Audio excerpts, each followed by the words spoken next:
Hello everyone, welcome back to another video. In this video we'll talk about switch case.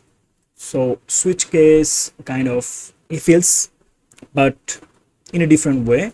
Let's say here we have a break statement. In our previous code you can see that it will actually execute every single line, right? Here let's say it will check this one. If it's not true, then it will go to the next line and then next line, and if it is true also, although it is true, it will actually enter here and it will execute the rest of the line also. But when we use switch case, and that time actually we have a process, or what can I say, so we have the way to break the line. Let's say break.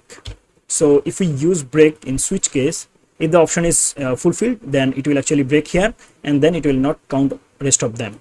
So this is the main difference. Okay, otherwise everything is same. So yeah, now let's go for it and we'll do an example and then it will be clear for us. Okay, so let's go and we will say switch case.c.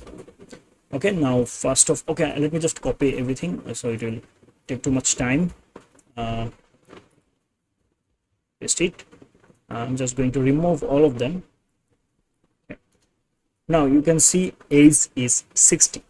So what can I do here? I can actually give here switch, and in the expression we just have to mention the variable, that is age, and in the case we'll say, let's say 20 here. Let me just write here one more case, and here let's say I have the 60, this value. Okay, value is, I can actually copy from the previous one, right? Okay, now let's go here, condition C, and I'm going to copy the printf. So here I'm going to say you are adult.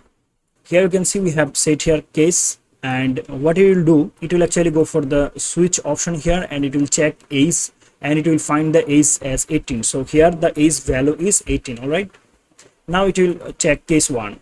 So it will check case 1 and it will check that okay, the case 1 it's not as same the value, right, the age.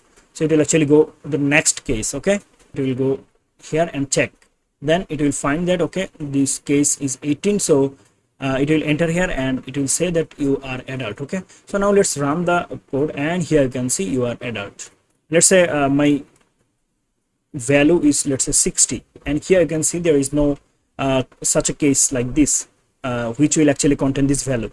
So it will actually go to the default process. Okay, I mean the default one, then it will break the code here. Okay, if I go here you can see nothing, so it will break the code here. Okay, so this is the switch case and it's like if else, and you know the difference, right? Okay, so thank you so much.